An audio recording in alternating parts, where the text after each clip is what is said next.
Хайр гэж юу вэ?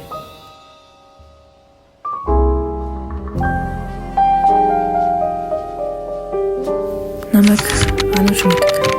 Би хайрын талаар нэг мэдэхгүй л дээ. Гэхдээ мэддэг юм бол болцъё. Миний бодлоор хайр гэдэг нь гэр бүл, чамайг аюулгүй байгааг мэдүүлдэг хүмүүс.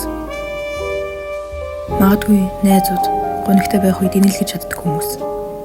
Гэхдээ заримдаа хайр өвтгөж чаддаг. Учир нь өвдийн зүйлүүд байдаг. Хайр бол хаа сайгүй байдаг, бас заавал том байх албагүй. Сайн анзаарвал хайр хааж биж болно. Жижиг зүйлсээс ч мэдэрч болно.